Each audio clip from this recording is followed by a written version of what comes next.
Let me tell you, nobody in their right mind would have gone out that night, unless they had a death wish, or maybe just nowhere else to go seriously. The snow was coming down so thick you'd lose your hand in front of your face. Wind screaming so loud it sounded like the whole mountain was alive and mad at you. And the kind of cold that makes your bones ache even under 3 layers. You ever wonder what makes a person choose solitude? Well, for me, it was easier than facing people.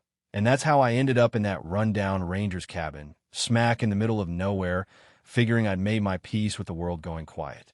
Or so I thought until that night. You know what I mean?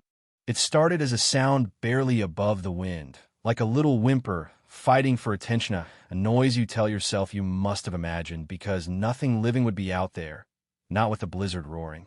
But then I heard again, a gentle thud right up by the old gate. So I pulled on my boots, wrapped myself in an old Army park habits die hard, I guess, and stepped out into a world that barely looked real, just white and more white. That's when I saw them 2 wild Mustangs, muscles shivering, eyes so wide you could see the whites even through the snow, and one of them, the smaller one, was half collapsed on a bad leg. They weren't running, they were begging. Now, my name's Jonah. Used to be a soldier, now mostly just a ghost, hiding out in the mountains and pretending I'd left the past where it belonged. Didn't talk to people, didn't even answer the radio unless it was about forest fires. But those horses, man, they just stood there like they knew this was their last shot. I opened the gate because what else was I going to do? Tell myself they weren't my problem? Yeah, right? Inside, the fire popped and spat like it was mad at me for letting in the cold. My old dog Boone, who'd stuck with me longer than most people ever did, watched from his corner probably wondering if I'd finally lost it. Everything I learned said leave wild animals be, but something about those eyes, fear, hope, maybe both made me grab whatever hay I had, some ragged blankets, and the dregs of my old field medikit. My hand shook, but not from the cold, you know? From remembering how helpless feels. The older mare was all muscle and wariness, watching every move I made as I tried to comfort the yearling. That leg was a mess, swollen, hot to the touch. I wrapped it as best I could, talking in low tones like I was back in the hospital tent again. Boone kept his distance, ears flicking, ready to bark or bolt if anything went south. But those horses just stood there, too tired to fight, too desperate to run. It was the first time in a long time I felt like maybe I could still help, even just a little. Morning hit like a reset storm gone, sky cold and brittle, snow sparkling like someone scattered diamonds over everything. The horses were alive, huddled up together, and the younger one even tried to stand. The old mare nudged it, helping, and for a second, just a second, I remembered what it was like to be part of something back before the world got quiet. Funny how an animal can do that to you. I spent the next few days in a weird kind of rhythm checking the bandage, making sure they had water, talking to them like they understood every word. The yearling started putting weight on the leg again, still limping but not giving up. The mare stayed close, always between her companion and the rest of the world. And I'd catch her watching me, sometimes with this look like she was sizing up my soul. Boone warmed up too, eventually laying close, but never quite trusting. Old dog habits die hard. Just when things start to settle, when you think maybe you've got this whole solitude thing figured out, life throws you a curveball. I spotted fresh boot prints near the fence one morning, not mine, not from any of the rangers I knew. Heart in my throat, I called Boone, grabbed my rifle, and followed the trail into the woods, every sense on fire. You ever get that feeling like something's about to go sideways? Yeah, that was me. Turns out, it was a woman tall, wrapped in so many layers she looked like a walking blanket, sharp eyes behind frost-speckled glasses. Introduced herself as Dr.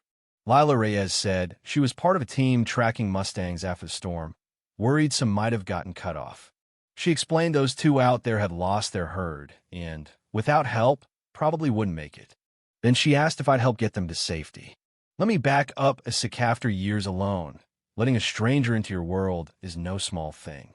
But Lila wasn't just anybody. She was persistent, practical, the kind of person who could make you believe anything was possible. The roads were snowed in, trucks couldn't get up the pass, but I had an old snowmobile, Charlie, half buried in the shed. Figured if we could rig up a sled, we might just stand a chance. That night, we worked side by side, tuning up the engine, stacking blankets, packing supplies, and for the first time in ages, the cabin felt alive again. We left before dawn, stars fading, everything cold and blue and endless. The Mustangs, by now trusting us, followed without much fuss, though the yearling faltered a few times scared, but game. The wind nearly knocked us over a few times, snowdrift swallowing the path, and once the mare spooked, almost dragging the sled into a ditch, but I steadied her, talking her down like I used to with scared recruits, slow, steady, no sudden moves. Halfway through, another storm kicked up out of nowhere because of course it did. We took shelter in a shallow cave, horses curled up together and huddled close around a little fire. Lila watched the flames and said, "You're good with them." I shrugged. "They just need someone. Don't we all?" She looked at me, and for a second, it felt like she could see through all the layers I'd built up. By morning, the storm had eased. We made it to the creek where her team waited, truck rumbling, volunteers ready. Loading those horses, especially the yearling, was a team effort. Everyone careful, everyone tense.